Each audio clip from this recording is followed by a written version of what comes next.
बिस्मिल्लाहिर्रहमानिर्रहीम। अस्सलाम वालेकुम नाज़रीन कराम, मैं हूं आपके साथ अशफाक साकसती। उम्मीद है कि आप खैरियत से होंगे। और वो कहते हैं कि पूरे मुल्क में बारिश होती रहे। हमने गिलगित बल्तिस्तान से लेके बुनेर से लेके स्वात के इलाकों का भी तस्करा किया, केपी में किस तरह की तबाहियां हुई उसका भी तस्करा किया।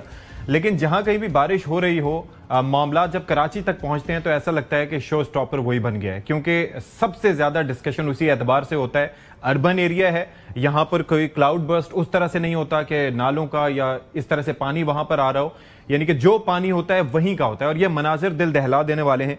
कल रात गए थे मैं कराची में, अपने जो भी अजीज़ो अकारिब थे, जानने वाले थे, उनसे राब्ते में रहा तो मुझे अंदाजा हुआ कि बच्चे जो सुबह से स्कूल निकले हुए थे, स्कूल के बाद फ्री हुए, वो रात गए घर पहुंचे। जो लोग अपने दफातर से निकले हुए थे वो कराची की सड़कों पर, शाहराहों पर फंसे रहे।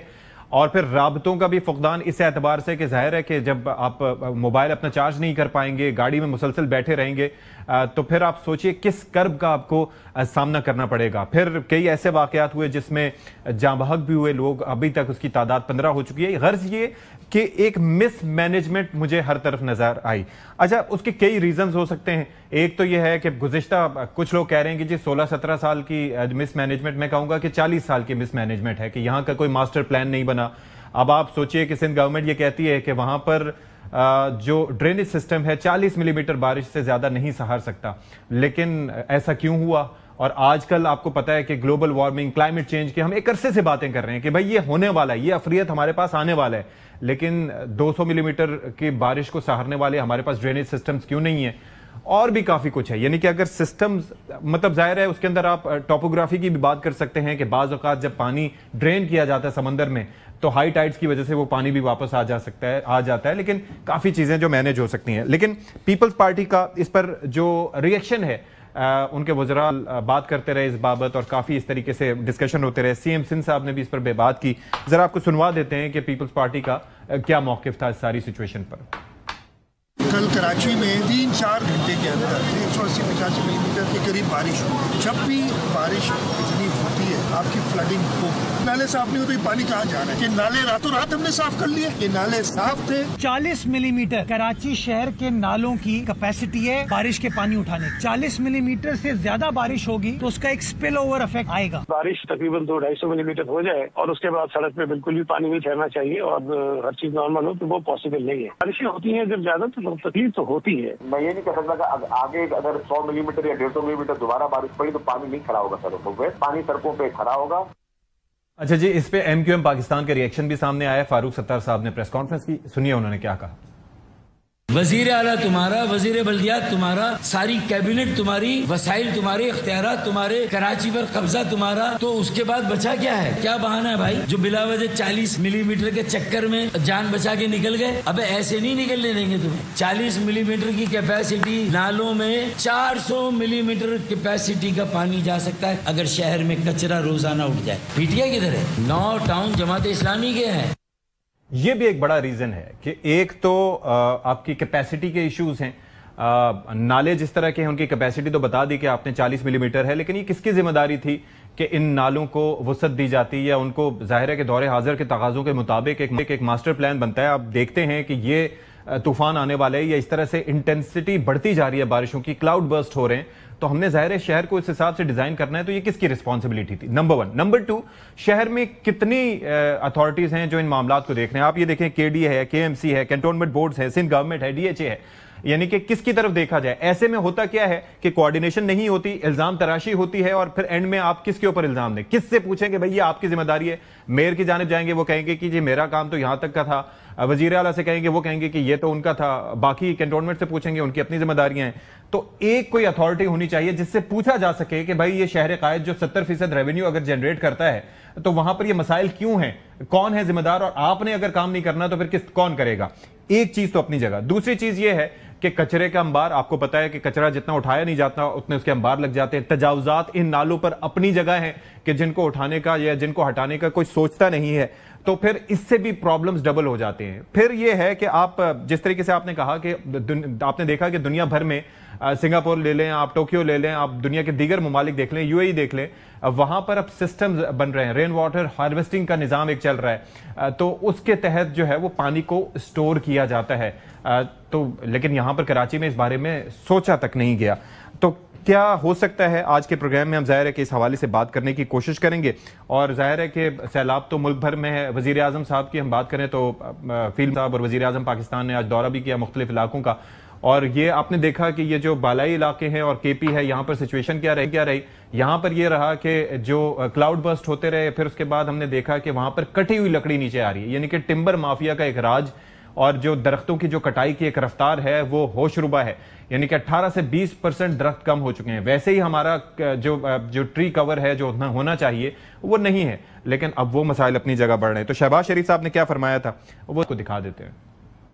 दुनिया में कहीं कानून नहीं है कि आप उस जगह खतरनाक होटल्स बना दें कमाई के लिए, जहाँ पर कल अब तो गुयानी आई है, 2022 में भी आई थी, अभी 2 स्पेल अभी इसके और होने हैं जो मुझे बताया गया है। इंसानी जो ब्लंडर है, चाहे वो होटल बनाने वाले का दरिया के अंदर, चाहे हुकूमत का आज की है या माजी की है, या किसी अफसर का इजाजतनामा देना या इजाजत के बगैर बन जाना, इसकी कोई तलाफी नहीं है, इसकी कोई माफी नहीं है। जो इंसानी गलती का अजाला अगर हमने ना किया तो आइंदा फिर ये खुदा न खास्ता ये हालात इतना रहेंगे।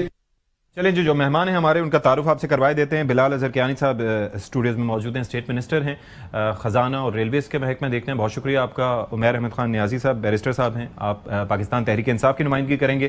ख्वाजा इजहारुल हसन साहब MQM पाकिस्तान की जानिब से हमारे साथ मौजूद होंगे कराची से। बहुत शुक्रिया इजहार भाई आपका भी। और साथ ही साथ हमारी ये कोशिश थी कि हम पीपल्स पार्टी की जानिब से भी किसी से बात करने की कोशिश करें, लेकिन कोई रहनुमा उनके आज दस्तयाब हमें नहीं हो सके। बिलाल साहब, मेरा इब्तदाइया आपने देखा होगा, सुना होगा, ज़ाहिर है कराची से एक ताल्लुक भी है और जन्मभूमि भी है, तो एक रिश्ता भी है। और दूसरा यह है कि वहाँ पर हमेशा हमने ये मसाइल देखे जिनका हल कभी कोई तलाश नहीं किया जा सका, और कई चीज़ों का मैंने अपनी इब्तदाइये में अहाता भी किया है। आपको क्या लगता है, पूरे मुल्क में सैलाब आते हैं और ज़ाहिर है डिफरेंट रीजंस हैं, लेकिन कराची शो स्टॉपर बन जाता है जब भी ऐसी कोई चीज़ें होती हैं, रीज़न क्या लगता है आपको? जी बिस्मिल्लाहिर्रहमानिर्रहीम। सती साहब बहुत शुक्रिया जी अपने शो में दावत देने का। सती साहब देखिए, चाहे कराची हो, चाहे बुनेर हो, चाहे पेशावर हो, कोयटा हो, लाहौर हो, कोई भी मुल्क का हिस्सा हो जहाँ पे इस तरह की आफत आए, तो हमारे लिए तो जी, एंड आई थिंक सब जो जमातें हम सब के लिए होना चाहिए कि हम सब के लिए तो बराबर का एक हमारे लिए प्रॉब्लम होता है। इसमें कोई तफरीक नहीं होती कि आफत मुल्क में कहीं पर आए तो किसी के लिए ज़्यादा प्रायोरिटी है या कम है। तो उसी हिसाब से देखा जाता है और उसी तरीके से दर्द भी होता है जब अपने हम बहनों भाइयों को किसी भी जगह पर मुश्किल में देखते हैं। देखिए, सबसे पहले तो सती साहब मैं मुख्तसरन ये कहना चाहूँगा कि आपने देखा कि प्राइम मिनिस्टर साहब खैबर पख्तूनख्वा गए हुए थे, और प्राइम मिनिस्टर साहब और फील्ड मार्शल सैयद आसिम मुनीर जिस तरीके से कौमी सतह पर इसका रिस्पांस आप देख रहे हैं, चाहे वो NDMA है, चाहे वो आर्मी की बटालियंस हैं पूरी जो फील्ड में हैं, हमारे वज़रा हैं, तो कौमी सतह पर जिस तरह 2022 के फ्लड्स के बाद की एफर्ट आपने देखी थी, उसी तरह की वफाकी हुकूमत एक किरदार अदा करी है। और इसमें एट द मोमेंट तो फोकस ये है कि किस तरह हम इसको जो इमरजेंसी रिस्पांस दरकार है प्रोविंसेस का और वफाक का, वो किस तरीके से यकीनी बनाया जाए और रेस्क्यू रिलीफ को यकीनी बनाया जाए। तो इंशाल्लाह ये एफर्ट इसी तरह जारी रहेगी। और प्राइम मिनिस्टर साहब आज खैबर पख्तूनख्वा भी गए हुए थे और फील्ड मार्शल भी गए हुए थे। जो आपका सवाल है, देखिए कराची के हवाले से, कराची यकीनन इसलिए फोकस में आता है क्योंकि एक इकोनॉमिक हब है जी। पाकिस्तान का आबादी के लिहाज से सबसे बड़ा शहर है, मिनी पाकिस्तान कहा जाता है उसको। तो देखिए वो तो यकीनन इसलिए उसकी एक अपनी जगह एक अहमियत है। मीडिया का फोकस बड़े शहरों में ज़्यादा होता भी है, और कराची के इंफ्रास्ट्रक्चर के मसाइल बड़े शहरों में अगर देखा जाए, पाकिस्तान के 3, 4, 5 बड़े शहरों में नहीं होते, तो मेरे ख्याल से यकीनन कराची की इंफ्रास्ट्रक्चर की बातें, मैं तो वहाँ का रिहायशी नहीं हूँ, मगर हम जो खुद भी विज़िट करते हैं या वहाँ के शहरियों से सुनते हैं, तो आप कुछ और शहरों से मुकाबला करें इन टर्म्स ऑफ इंफ्रास्ट्रक्चर, तो कि यकीनन वहाँ पे there is room for improvement. अब उसकी क्या वजूहात हैं, वो एक अलग बहस है जिस पे हम जा सकते हैं, but at the moment clearly एक तो यकीनन जिस तरह के सैलाब या क्लाउड बर्स्ट हुए हैं, वो खुद किसी भी दुनिया के हिस्से के अंदर आमतौर पे दे क्रिएट प्रॉब्लम्स, या पानी कुछ देर के लिए खड़ा होता है, और हमें उस हिस्से को देखना है जो कि अवॉइडेबल था, जो कि कहीं पे एडमिनिस्ट्रेशन या बेहतर इम्प्लीमेंटेशन ऑफ प्रोजेक्ट्स या बेहतर फंडिंग की वजह से पूरा हो सकता था। तो ये भी वो चीज़ें हैं जो कमी कोताही हैं जो आगे देखी जानी चाहिए, और उसके अंदर जो भी कोऑर्डिनेटेड रिस्पांस हो सकता है। मगर at the moment I think सबका फोकस पूरे मुल्क में इसी बात पर है कि चाहे वो कराची हो कि अभी हम रिलीफ एफर्ट्स हों, जो इलाके जहाँ पर पानी खड़ा हुआ है, वहाँ पर पानी से निकले, जहाँ जहाँ पर जिंदगियाँ खतरे में हैं। देखिए 100 अमवात हो गई हैं, हज़ारों लोग ज़ख्मी हुए हैं। गुज़श्ता रोज़ या 1-2 दिन पहले मैंने देखा जी 80-90 हमारे पाकिस्तानी भाई बहन लापता थे। अभी तो मेजर एफर्ट ये है कि उस डैमेज को किस तरह मिनिमाइज किया जाए। उसके अंदर भी एक तो नेचुरल कॉजेस और उसके बाद हमारा जो क्रिएटेड डिजास्टर है जी, कि अगर आप टिम्बर माफिया को देखें, उनका अपना रोल, उसके ऊपर भी मैं आऊंगा जी जी। और बिल्कुल, और इसमें जी बिल्कुल आप सही कह रहे हैं। मैं जेलम से मेरा ताल्लुक है जी, और जेलम में भी कुछ हफ्ते पहले सैलाब आया था, मैं वहां पे गया हुआ था जी। और मैं यकीनन जी एक और बात जरूर कहना चाहूंगा, I know you have to move to other guest. बिल्कुल जी, मैं सलाम पेश करना चाहूंगा अपने सारे जवानों को, चाहे वो अफवाज में, चाहे वो रेस्क्यू 1122 में है, चाहे वो पुलिस के जवान हैं जो आज मुल्क में कोने कोने में अपनी जान खतरे में डाल के लोगों को बचा रहे हैं। जेलम में मैंने ये अपनी आंखों से देखा सामने कि किस तरह अपने आप को खतरे में जवान डाल के एक कांस्टेबल शहीद हुआ है वहां पे, 3 जाने बचाने के बाद पानी उसको भाग गया था। तो इस तरह मुल्क में जगह जगह हमारे जवान मौजूद है। ये बड़ा अहम है कि हम उनको बकअप करें और उनकी हौसला अफजाई करें। ये चीज अपनी जगह बहुत जरूरी है। ख्वाजा साहब वो कहते हैं कि कहाँ से शुरू करें कहानी, ये आपकी और हम सबके सामने के मामलात हैं जो हमने कराची में होते देखे। और 17 साल की बात होती है, मैं तो कहता हूँ 40 साल की मिसमैनेजमेंट का तस्करा करें, क्योंकि प्लानिंग एकदम नहीं होती। यहाँ पर किस तरह से प्रिवेंटेबल था, क्या हो सकता था, ड्रेनेज क्यों नहीं हुई, जो आपस में इदारे हैं रिलीफ एंड रेस्क्यू के, उनके अंदर कोऑर्डिनेशन का क्या फुकदान रहा, आप किस तरह से सम अप करेंगे इस सिचुएशन को? देखिए, जिम्मेदारी तो अल्टीमेटली जाहिर है हुकूमत की होती है, जो भी हुकूमत वक्त होती है, इससे तो कोई इनकार नहीं है, चाहे वो KPK की हुकूमत हो या सिंध हुकूमत हो। लेकिन आपने जैसे शुरू में बताया कि पूरी दुनिया में सिस्टम है, लाइटर नोट सिस्टम तो सिंध में सबसे ज्यादा बड़ा सिस्टम है। हमारे यहाँ तो इतना बड़ा सिस्टम है कि हम सिस्टम से नहीं लड़ पाते। लेकिन असल फैक्चुअल सिचुएशन जो है, जो आपने जिसको हाईलाइट किया, जिसको कौमी असेंबली में मैंने भी कई बार मुतवातिर और लिखा भी अखबारात में, कराची जैसा शहर ऐसा लगता है हम सब मिलकर तबाह कर रहे हैं उसे। और इस शहर की तबाही में किसका भला है, ये मुझे बैनुल अक़वामी तौर पे भी देखना पड़ेगा। क्या ऐसा शहर होता है जिसमें 21 मल्टीपल सिविक एजेंसीज हों, जिसमें 6 कंटोनमेंट हों, 7 फेडरल गवर्नमेंट के इदारे हों, 7 सूबाई के इदारे हों, और कोई किसी के अंडर ना हो, कोई किसी को जवाब दे ना हो। यानी अगर शारा फैसल पे पानी खड़ा है तो 3 एजेंसियां कहेंगी हमारा नहीं है। कराची कंटोनमेंट से शुरू करेंगे, आप एयरपोर्ट अथॉरिटी तक चले जाएं। तो एक सबसे बड़ा मसला तो कराची का ये है। और अगर कराची का ये निजाम बहुत अच्छा है तो लाहौर में क्यों नहीं है भाई, कोयटा में क्यों नहीं है, पेशावर में 1 विंडो सिस्टम क्यों नहीं है? तो आप ये समझने की जरूरत है कि मैं बिल्कुल पीपल्स पार्टी 18 साल से है, लेकिन मैं चाहता हूं इस निजाम के ऊपर भी बात की जाए। मैंने इस निजाम पे लिखा भी है, बात भी की है। दूसरी बात, सॉलिड वेस्ट मैनेजमेंट के ठेके डॉलरों में दिए गए। अच्छा, हमारा सिस्टम वहां भी चल रहा है।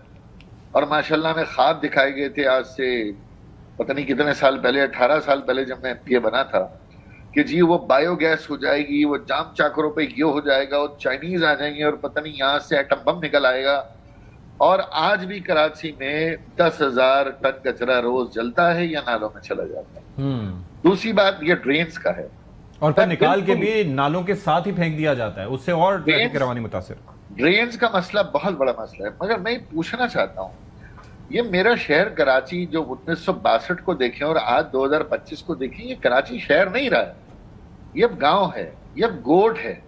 यहाँ कच्ची आबादियों के डेरे हैं, यहाँ कब्जे हैं जिनको आप लीज देते हैं। और लीज देने वाले इदारे भी कितने सुने हुआ, आपकी KMC लीज देती है, आपकी DMC लीज देती है, आपकी KDA लीज देती है, आपकी कच्ची आबादी लीज देती है, आपकी गोट आबाद लीज देती है, आपका मलीर लीज देता है। तो यहाँ तो इस शहर को आलमी यतीम खाना जान के बनाया गया है। तो अब आप बताएं, कोई भी आ जाए, मुर्तज़ा वहाब आ जाए, पीपल्स पार्टी तो खैर जायज बात करती है कि हमें तो अभी 18 साल हुए, एक नस्ल जवान हुई, एक नस्ल मर गई है। अभी इन्हें 2-3 नस्लें और जवान होने दें, उसके बाद पता चलेगा क्या कर दी कि 18 साल तो कुछ भी नहीं होते। अच्छा, हाँ, नहीं कुछ नहीं है। अभी तो एक बच्चा जवान हुआ है, अभी तो उन्होंने 18 उसके बाद पूछे आप मुझसे। वर्ल्ड बैंक ने 10 साल आपको दिए, $1 अरब पर ईयर, 2 साल के पैसे वो दे चुके हैं। मैं आपको बता रहा हूँ, वर्ल्ड बैंक से मेरा राब्ता हुआ, वो ये कह रहे हैं पैसे तो दे रहे हैं कराची को लिवेबल सिटी बनाने के लिए, लेकिन लग कर हमें समझ में नहीं आ रहा। अब जो कराची में तामीराती तरक्याती काम हो रहे हैं, चाहे ड्रेन्स पे हो, एनवायरमेंट पे हो, क्लाइमेट चेंज पर हो, इंफ्रास्ट्रक्चर पे हो, वो पैसा सिंध गवर्नमेंट का नहीं लग रहा। अच्छा, तो पूरा पैसा वर्ल्ड बैंक का लग रहा है, जिसपे तख्तियां जरूर मेरे दोस्त लगा रहे हैं। लेकिन आप कह रहे हैं कहाँ लग रहा है ये नहीं पता।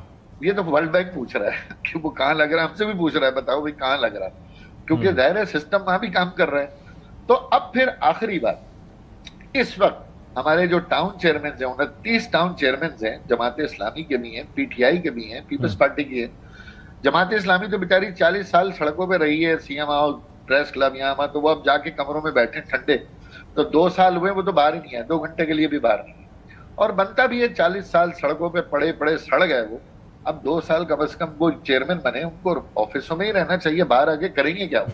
करोड़ों रुपए आ रहे हैं, रोड कटिंग के पैसे आ रहे हैं, इलीगल होर्डिंग्स के पैसे आ रहे हैं, पत्ते आ रहे हैं, पठारों से आ रहे हैं, और माशाल्लाह गुजारा चल रहा है। और जमात इस्लामी ये कर रही है, आप कह रहे हैं। आखिरी बात, इस पूरे निजाम की खराबी, अगर पथारे लग रहे हैं, कचरा फेंक रहा है, नालों पे कब्जे हो रहे हैं, आपके घर खुदा ना, मैं माजरत के साथ सख्त बात करूंगा, मैयत हो जाए ना मेरे यहाँ और उसका टेंट लगाना हो मुझे, तो सबसे पहले पुलिस आ जाएगी कि आपने टेंट क्यों लगाया, और मरने वाले से भी 600-800 रुपए लेके चले जाएंगे। तो जब इस शहर में पथारे लग रहे हैं, कचरे फेंक रहे हैं, नालों पे कब्जे हो रहे हैं, तो क्या वो मकामी एसएचओ की जिम्मेदारी नहीं है कि वो ऐसा ना होने दे? ठीक है, मोबाइलें खड़ी होकर गोड़ बनाए जाते हैं, मोबाइलें खड़ी करके अच्छी आबादियां बनाई जाती हैं, उसके बाद लोग डूब जाते हैं, तो फिर हाहाकार मच जाती है। अच्छा, वैसे 6 लोग करंट से मर गए, 2 दर्जन से ज्यादा लोग बारिश से मर गए, बिल्कुल, सब एक दूसरे पे इल्जाम तराशी कर। ठीक है, वैसे ख्वाजा साहब, हमने यहाँ के भी गोठ देखे, गांव देखे, और यहाँ पर मैं एक चीज आपको बता दूं कि यहाँ पर वाटर ड्रेनेज भी बेहतर अब हो गई है, चीजें काफी बेहतर हैं, पक्की सड़कें हैं, वो लगता ही नहीं है कि अब गांव गांव रहा है। तो ये भी हमें देखना होगा कि कहाँ। नहीं हुजूर, ये तो मैंने सवाल किया था कौमी असेंबली में कि सेल्स टैक्स ऑन सर्विसेज में मैं अपने सूबे को देता हूँ 350 अरब रुपए, आप इस्लामाबाद वाले देते हैं 15 अरब रुपए।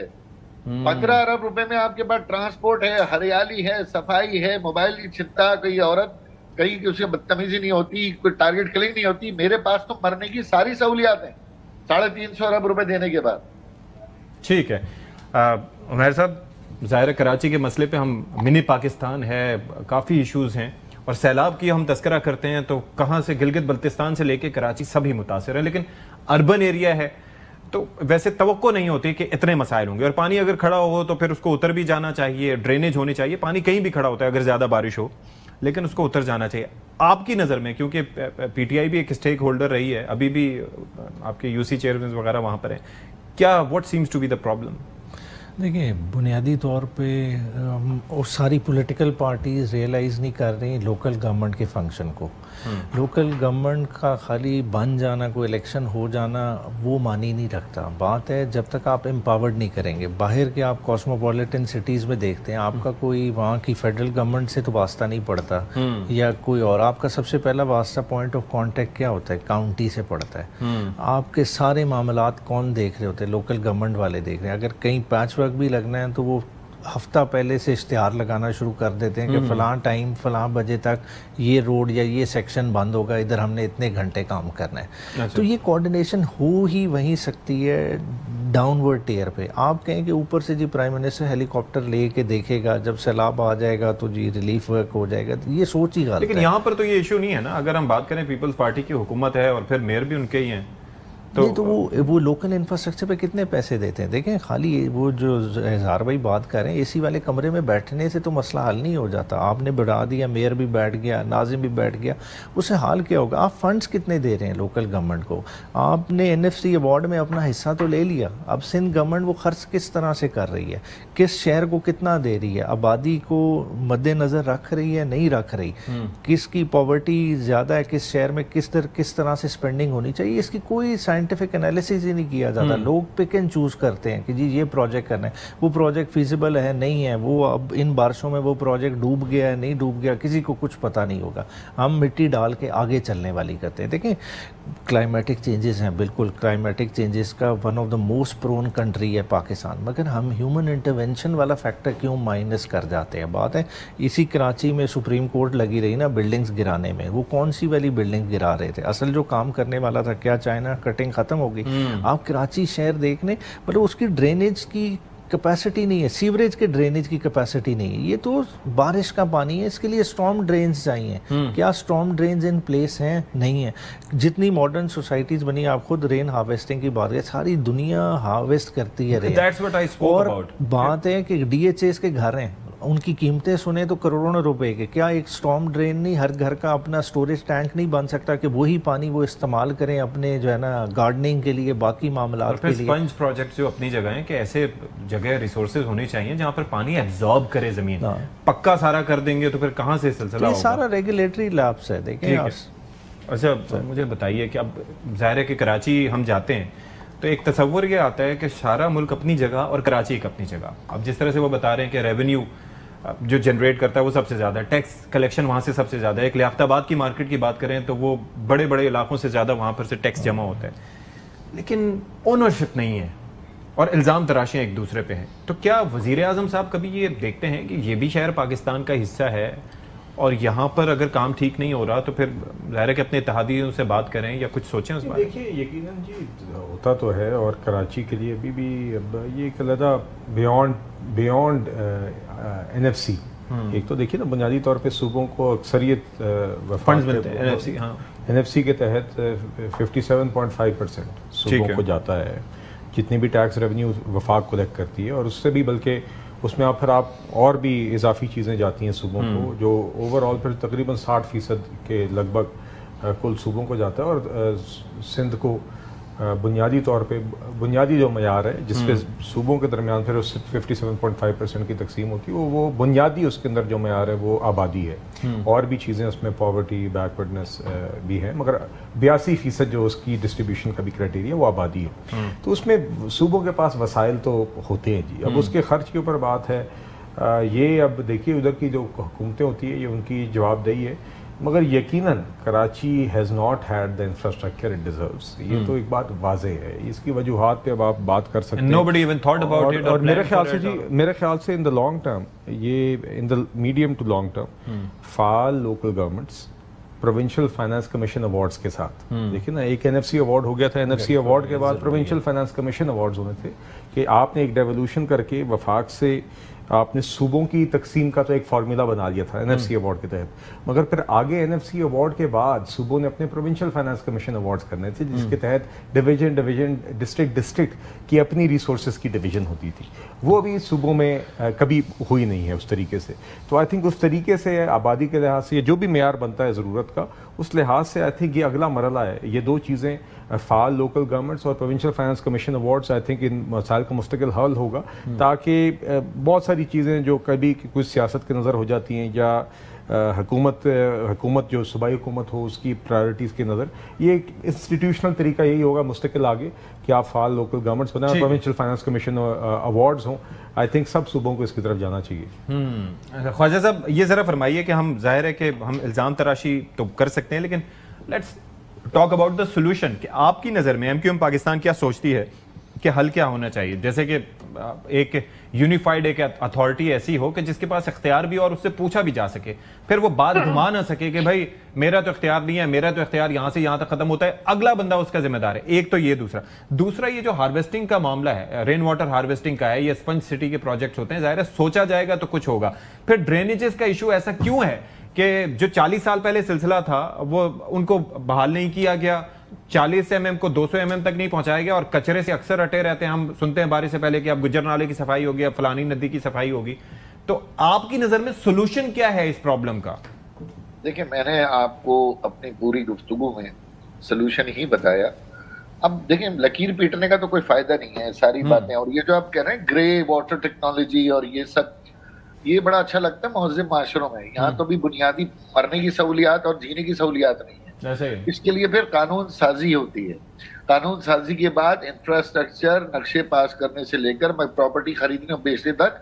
Let me rephrase this. मैं जो कहना चाह रहा हूं, बिकॉज आई हैव बीन, लेकिन मेरी गुजारिश सुन लें। एक तो यह है कि शॉर्ट टर्म सॉल्यूशंस और दूसरे लॉन्ग टर्म सॉल्यूशंस, वो जरा बयान कर दीजिए कि क्या होने चाहिए। देखिए, सबसे पहला शॉर्ट टर्म सॉल्यूशन ये है कि ये लोकल गवर्नमेंट सिस्टम चारों सूबों में जो है ये फेल है।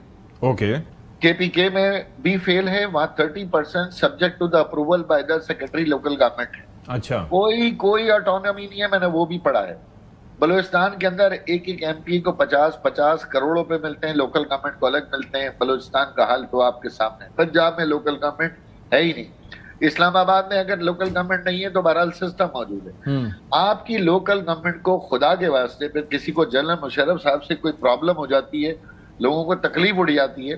भाई जनरल मुशर्रफ साहब ने पूरे मुल्क में एक निजाम रखा था ना, ये 18वीं तरमीम पे 4 रियासतें बन गई हैं और रियासतों में अलग अलग सिस्टम जनरेट हो गया है, खास तौर पे सिंध में। तो पहली चीज तो ये लोकल गवर्नमेंट सिस्टम बिल्कुल बकवास है, नाकारा है और इसके ऊपर मुर्तजा वहाब बैठ जाएं, इसके ऊपर आप आसमान से फरिश्ते लाके मेयर बना दें, वो नहीं काम कर सकेगा क्योंकि इसमें हर्डल्स हैं रेड टेप से। दूसरा, कराची 1956 में एक मेट्रोपॉलिटन कॉर्पोरेशन था जिसमें 60% सिविक एरियाज थे। अच्छा, अब कराची में 12% सिविक एरियाज हैं। मैंने आपको बता दिया, पीपल्स पार्टी ने खुद अपने हाथ से अपने पैर पे कुल्हाड़ी मारकर मलीर अलग कर दिया, क्योंकि मलीर के MNAs MPs मलीर पर राज करेंगे। बल्दिया, किमाड़ी, सेंट्रल वो फलाने डॉक्टर साहब देखेंगे, ईस्ट वो देखेगा।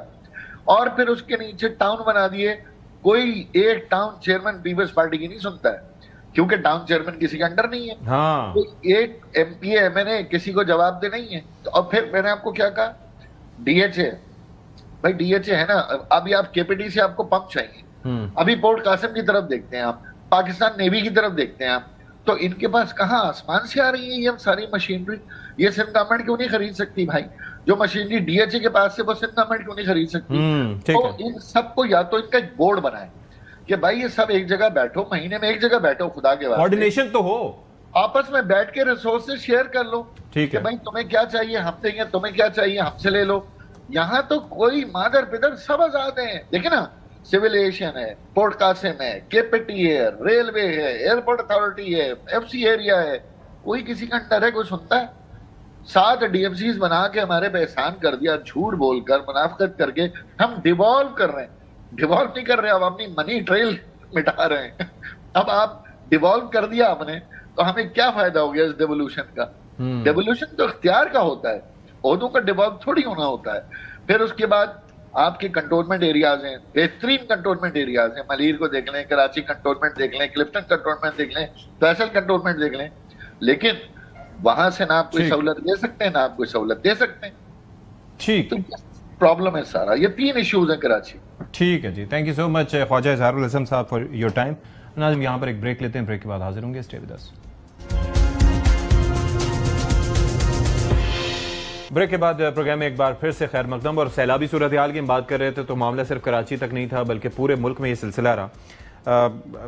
बिलाल साहब, मैं ये देख रहा था कि हम ज़ाहिर है कि ग्रीन हाउस गैसेस की एमिशन की बात करें या वैसे देखें, हमारा उसमें रोल नहीं है, लेकिन हम इफेक्टिव्स में सबसे आगे हैं, बहुत ज़्यादा मुतासर होते हैं। लेकिन फिर जो लोगों के पैदा करदा मसाइल हैं, जैसे कि मैं टिम्बर माफिया का, कि एक तो दरख्त कटे हुए आए ना, वो तो बाकायदा लकड़ियां कटी हुई वहां पर सैलाबी सूरत हाल में आते हुए देखी।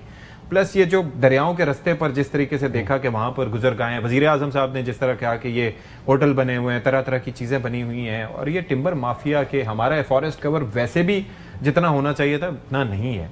तो कौन जिम्मेदार है इस साइड का? अगर हम इधर की डेवस्टेशन की बात करें, नेचर से तो आप नहीं लड़ सकते, लेकिन आप प्रिवेंशन तो कर सकते हैं। जी बिल्कुल जी, ये हकीकत है। मुल्क में जगह जगह पे ये कहना कि हकीकत नहीं है, ये बिल्कुल हकीकत है कि पानी की गुजरगाहों पर आपने कंस्ट्रक्शन जब करेंगे तो nature has its way of showing its force. जी हमने देखा है कि जब ये सैलाब आते हैं तो फिर पानी अपना रास्ता खुद निकालता है। और ये हमें जब हम क्लाइमेट रेजिलियंस, अडेप्टेशन, ये फ़िक्रे आप सुनते हैं तो उसका असल मतलब यही है कि हम अपने आप को एक तो अपनी जो जहाँ पर इस तरह की कंस्ट्रक्शन है उसको बेहतर किया जाए या उसको रिलोकेट किया जाए, क्योंकि ये ख़तरा बन सकती हैं कल जानों के लिए भी और इसी तरह की चीज़ों के लिए। फिर पानी की जो आप गुजरगाहें रोकते हैं, ये जगह जगह ये हुआ है कंस्ट्रक्शन के नाम पर, रियल इस्टेट के नाम पर। तो ये तो जी ओवरऑल सूबों को, वफाक को मिलकर जगह जगह देखना पड़ेगा और ये प्रोसेस जारी है। बाकी देखिए, अब मैं आपको मिसाल देता हूँ जी, हमारी बात हुई लोकल गवर्नमेंट की, मैं आपको अपने जेलम की मिसाल देता हूँ जी। जेलम में भी सैलाब आया और अल्हम्दुलिल्लाह बहुत ज़बरदस्त रिस्पॉन्स आया। मतलब कि हमारे शहर में सैलाब नहीं आया, सैलाब आया तो क्लाउड बर्स्ट चकवाल में हुआ 400 मिलीमीटर से ज़ायद तक, और वो नाले से जब पानी आया तो वो देहात में पानी गया और उसमें भी अर्ली वार्निंग भी हो गई, काफ़ी लोगों की जान, वो उसमें कोई 2-3 मुझे याद है जी शहादतें हुई थी, मगर उसके अलावा over 500 people were saved. Early warning की वजह से लोग निकल गए। तो इसका एक अच्छे मॉडल्स है, उसमें हमारी अफवाज का किरदार था रेस्क्यू 1122 को। That was a good example कि किस तरीके से इसको रिस्पॉन्ड करना चाहिए। और अभी भी मैं आपको बता रहा हूँ कि हालांकि लोकल गवर्नमेंट इज समथिंग जो आगे हमें फाल करनी है प्रोविंशियल फाइनेंस कमीशन, मगर मैं आपको बता रहा हूँ कि पंजाब में एक मिसाल दे रहा हूँ कि जेलम रिलेटिवली छोटा जिला है पंजाब के, अगर बड़े जिला को आप देखें उसके मुकाबले में, मगर अब जेलम में इस गवर्नमेंट ने वासा जो एक एजेंसी है जो बड़े शहरों में एग्जिस्ट करती थी, वो अब जेलम में भी उसका क्याम हो रहा है। और हमें तकरीबन कोई 8-9 अरब रुपए का एक जेलम की सीवरेज के एक ओवरऑल का एक प्रोजेक्ट मिल रहा है। तो this is exactly the need of the hour. ये हमारे इलाकों में मसाइल हैं, कोई वजह नहीं है कि दूसरे सूबों में भी नहीं हो सकते, मगर I think going forward in the medium term, long term, ये हमें लोकल गवर्नमेंट्स की तरफ जाना पड़ेगा और इसको हमें बिल्कुल प्रोविंशियल फाइनेंस कमीशन अवार्ड्स की तरफ भी जाना पड़ेगा, ताकि ये जो गली नालियों के मसाइल हैं, ये लोकल एम्पावरमेंट, लोकल फंड्स। अच्छा, और सर इसमें मैं अपने यूनियन काउंसिल चेयरमैनों को कहता हूँ कि जी इवेंचुअली होना यही चाहिए कि आप ही के पास वसाइल हों, आप ही के पास इख्तियार हो और आपकी ही अकाउंटेबिलिटी भी हो। देखिए ना, लोकल गवर्नमेंट तो सही मायने में ये है, तो I think eventually across the country में करना होगा। मगर आप बिल्कुल सही कह रहे हैं कि एक तरफ हम बिल्कुल लोएस्ट इमिटर्स में से एक हैं और सबसे ज़्यादा मोस्ट अफेक्टेड में ममालिक में से एक है, मगर उसमें बहुत चीज़ें जो हम खुद कर सकते हैं। At the same time climate justice के लिए हमें अपना मुकदमा ग्लोबल सतह पे लड़ते रहना है, ताकि हमें क्लाइमेट फाइनेंसिंग इन और लोकली जो हम तबाह कर रहे हैं और मारगला की पहाड़ियों को क्रश निकालने के लिए और अब मेरे ख्याल से काटा जा रहा है। जी बिल्कुल, और ये हमें अक्रॉस द बोर्ड ये हमें लड़ना पड़ेगा इन माफिया के खिलाफ। ये माफियाज एग्जिस्ट करते हैं, इसमें सूबाई हुकूमतों को, वफाकी हुकूमत को, हमारी यकीनन उसमें SIFC हमारी अफवाज किरदार अदा करती हैं जी। और आई थिंक हम सबको मिल के जंग लड़नी होगी अपने बच्चों के लिए, अपने प्रेजेंट के लिए भी और फ्यूचर के लिए। इशू क्या है उमैर साहब, ये क्या जो प्रोविंशियल गवर्नमेंट से इनसिक्योर हो जाती हैं अगर निचले लेवल पर मसाइल हल होने शुरू हो जाएं, या फिर क्या है? आप यहाँ पर तो नए सूबों की भी बातें हो रही हैं और ऊपर से जो है वो यहाँ पर अभी लोकल गवर्नमेंट्स कंट्रोल नहीं हो रही हैं, उनको इख्तियार नहीं दिया जा रहा। देखिए, अगर लोकल गवर्नमेंट फाल हो जाए सही मानों में, तो मेरे ख्याल से शायद सूबों की ज़रूरत भी ना पड़े ज़्यादा बनाने की। देखिए, सूबों की क्यों बात हो रही है कि एडमिनिस्ट्रेटिवली हम एफिशिएंट नहीं हैं। हमसे छोटे छोटे मुल्क हैं जिनके रेवेन्यूज़ देखें किधर खड़े हैं। लोकल गवर्नमेंट लोग अपने वेस्ट से रेवेन्यू जनरेट करें, वेस्ट को एनर्जी में कन्वर्ट करें, मगर हम क्यों नहीं कर पा रहे? क्योंकि हमारा फोकस ही कहीं और है। फिर सियासतदान का भी थोड़ा सा मसला है। सियासतदान का क्या मसला है कि वो पावर देना नहीं चाहता। जो MNA MP आ गया, वो अपने रोल ही नहीं आइडेंटिफाई कर पा रहा। कैसे होगी फिर उसकी? नहीं, बल्ले बल्ले के अलावा हटके वो देखिए, वो लेजिस्लेटर है, उसको रियलाइज करना पड़ेगा। उसका काम नहीं है गली नालियों वाला, जिसमें बिलाल भाई बात कर रहे हैं, अपने चेयरमैनों को बकअप कर रहे हैं। बात है कि ये इख्तियार नीचे देंगे तो कल लोकल लेवल पे लोग आंसरेबल होंगे ना। बात है कि हर शहर की फिजिबिलिटी अपनी इंडिपेंडेंट होनी चाहिए। लोकल आपकी तो इतनी 25 करोड़ आबादी है, आप तो रेवेन्यू हर घर से कूड़े का, दूसरे मामलात का, सफाई, इसमें इतना रेवेन्यू जनरेट कर सकते हैं कि सेल्फ सस्टेनिंग मॉडल बन सकता है। आपको आज ये नहीं पता कि आपकी पार्किंग फी कौन लेके जा रहा है। हर जगह के ठेके होते हैं, आपको पता भी नहीं है कि वो लीगल है नहीं है, मगर रेवेन्यू जनरेट हो रहा है, वो किधर जा रहा है, वो क्यों नहीं उसी कम्युनिटी पे वापस खर्च हो रहा। ये सारे इश्यूज हैं। देखिए, इनको मर्ज करेंगे। फिर जो आप क्लाइमेट वाली बात कर रहे, देखिए क्लाइमेट जस्टिस की तो हम बात करते रहें, फाइनेंसिंग की बात करते रहें, बात है सबसे बड़ी जो अपॉर्चुनिटी है, देखें कार्बन क्रेडिट की, हम उसकी क्यों नहीं ट्रेडिंग कर रहे? दुनिया कार्बन प्रोड्यूस कर रही है, हम तो नहीं कर रहे। हम ग्रीन प्रोजेक्ट्स क्यों नहीं अप्रूव करा रहे? हमने अभी तक वो मैकेनिज्म ही नहीं किया। बिल्कुल, बिलियंस ऑफ डॉलर्स तो हमारे दरवाजे पे खड़े हैं, हम खुद दरवाजा नहीं खोल रहे। अच्छा, सिंध गवर्नमेंट ने ऐसा किया था, आई रिमेंबर कि वो मैंग्रोव्स की सूरत में वहाँ से कार्बन क्रेडिट आई थिंक मिलता है उनको। बिलाल साहब, ये जो सारा फ्लड की सिचुएशन है, obviously it is going to effect the budget as well, I believe. आप ज़ाहिर के फाइनेंस को देखते हैं, अभी तक जो नुकसानात अब तक जो हुए हैं इन वेव्स के बाद, उनका कोई तखमीना लगाया क्या? देखिए, अभी तो वसाइल अवेलेबल किए जा रहे हैं DMA के लिए भी, और आपने देखा प्राइम मिनिस्टर साहब ने भी कहा है अपने हमारे पावर मिनिस्टर को भी कि लोड शेडिंग जहाँ पर भी अफेक्टेड एरियाज हैं वहाँ पे नहीं होनी चाहिए, जहाँ पे निज़ाम में कोई ख़राबी हुई है फ़ौरन रिपेयर होना चाहिए। इसी तरह सड़कों का निज़ाम जो है, ताकि जहाँ पे राब्ता मुनक़ता हो गया वहाँ पे मिनिस्ट्री ऑफ कम्युनिकेशन इलेक्ट्रिक वालों को भी कुछ बोल दें वज़ीर आज़म साहब को। जी 2 दिन से बिजली नहीं है अभी। नहीं, देखिए, और वहाँ पे हुकूमत जहाँ पे अपना किरदार अदा कर सकती है, मिसाल के तौर पे जो डिस्कोस हुकूमत के अपने इख्तियार में वो हैं उनको भी करती है, और जहाँ पर अदरवाइज भी आपको याद है 2022 में भी जब फ्लड्स होते थे, प्राइम मिनिस्टर शहबाज शरीफ साहब ने उस टाइम पे भी बहुत सारी सड़कें जो सूबाई सड़कें प्राइम मिनिस्टर साहब ने वफाकी इदारों को कहा था कि आप ये सड़क बनाएं, ये बाद में हम मामला तय करते रहेंगे, यू नो कि आपने उसकी कॉस्ट या वट एवर इट इज़।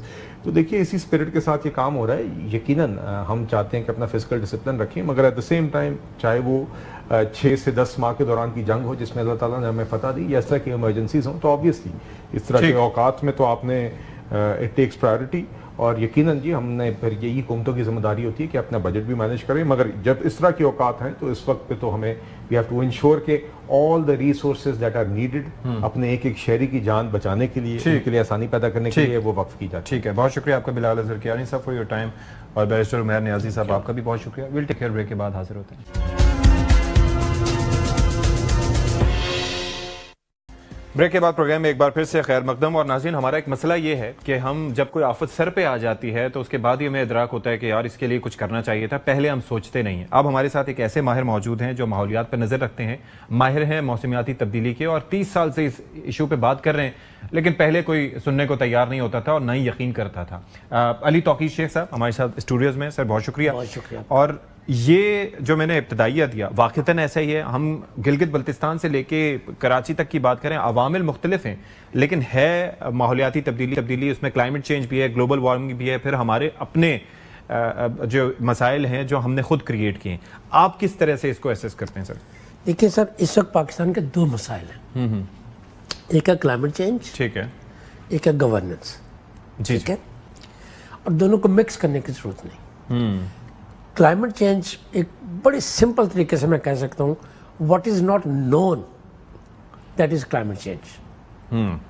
कोई ऐसी सडन चीज हो जाए, जैसे शहर में अभी सर्दियां शुरू हो जाएं, जी बर्फबारियां शुरू हो जाएं, तो आप कहेंगे ये क्लाइमेटिक चेंज है, बहुत चेंज हो गया। Anything that is predictable, that is governance, that is predictable, that is governance. अब मैं आपको एग्जांपल देता हूँ। लेट्स से कराची में बारिश होती है, पता नहीं कितनी हुई है, मुझे नहीं मालूम, 150 mm से ज्यादा, 150-200 के दरमियान हुई है।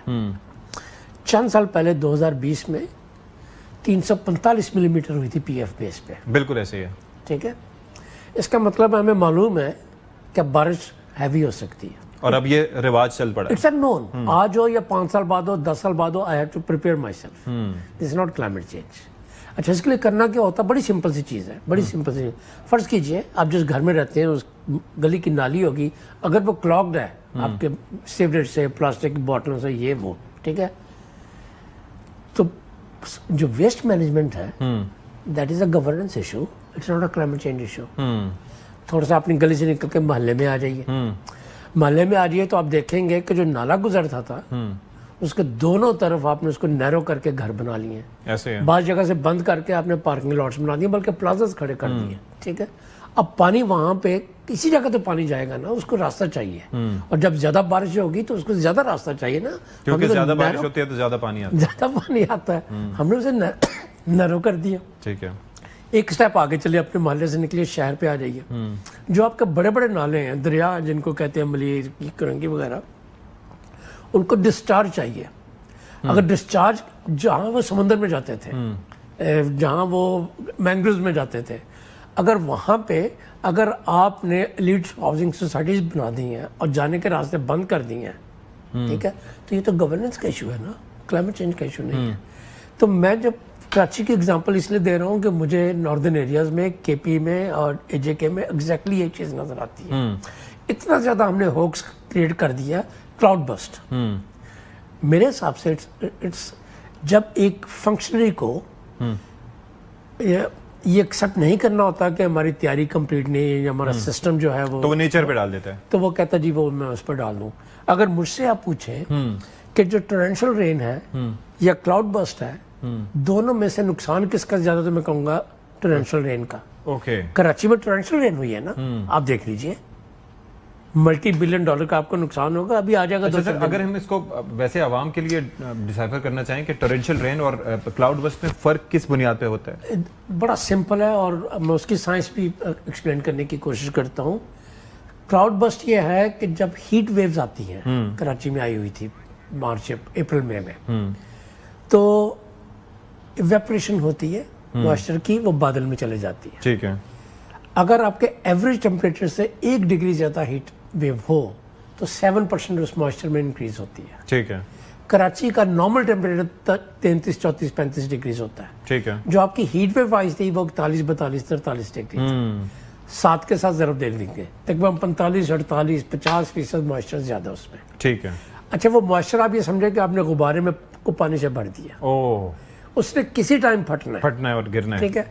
अब आपकी किस्मत है कि हवा के साथ जाके वो बहरे अरब में फटे, या हिंदुस्तान में जाके फटे, या बाजोर में जाके फटे। ठीक है। जब वो फटता है तो एग्जैक्टली गुब्बारे की तरह फटता है, जैसे उसमें आप सुई मारेंगे तो एकदम ज्यादा डाउनपोर हो जाता है। अब बाजोर को समझ लीजिए, पूरा मुल्क उससे बहुत परेशान है, हमें समझने की जरूरत है। उसका जो नुकसान हुआ बहुत ट्रेजिक था। बहुत ज्यादा पानी एक नेबर रोड पे गिरा, 10, 20, 50 घरों के ऊपर गिरा। मुझे एग्जैक्ट नंबर नहीं मालूम, मैं लेना भी नहीं चाहता क्योंकि नंबर्स अभी चेंज हो रहे हैं। मिसिंग बॉडीज मिल रही हैं, बहुत सारे लोग मारे गए, बहुत सारे घरों के ऊपर जो है वो गिरा, वो गिर के लाइफ स्टॉक गया, क्रॉप्स गई। अच्छा, वो मेजर लोकलाइज्ड लॉस था। अगर सिर्फ वो कहते कि जी आप कहते जी 50 लोग मर गए, नुकसान कहाँ से शुरू हुआ? वो जब पानी बहना शुरू हुआ, अच्छा, तो हमने डिफॉरेस्टेशन की हुई है वहां पे टिम्बर माफिया, ठीक है, कटी हुई लकड़ियां नीचे। अच्छा, वो मड और लैंडस्लाइड बननी शुरू हुई। जो रास्ते में गारा थे तो उनको साथ लेकर चलना शुरू और जो दरख्त उन पत्थरों को और मट्टी को रोक सकते थे वो नहीं रोक पा रहे थे, क्योंकि थे ही नहीं। वो तो थे ही नहीं, बल्कि वो भी उल्टा पड़े हुए थे, साइडों पे छुपा के रखे हुए थे, वो भी आने शुरू हुए। अच्छा, जब वो मेन बॉडी में आया, पानी नीचे जाता है ना, चूंकि स्लोप बहुत ज्यादा, ग्रेविटी बढ़ती जाती है, ग्रेविटी के साथ स्पीड बढ़ती जाती है, एक्सेलरेट करता है। जब वो पूरे थ्रस्ट के साथ जाता है और मुख्तलिफ पैसेजेस से जब आना शुरू हुआ, आगे आपने नैरो किया हुआ, हाउसिंग सोसाइटीज बनी हुई हैं, होटल बने हुए, ये बने हुए, होटल बने हुए, इतने बड़े बड़े बोल्डर्स जब जाते हैं तो उन्होंने हमारे सारे ब्रिज तो तबाह कर दिए। वापडा के वहां पे वो बने हुए थे, वो तबाह हो गए। अब हमें वो ब्रिज बनाने में 70 साल लगे। आप समझ रहे हैं, गरीब मुल्क, हमारे पास इतने रिसोर्सेज नहीं है।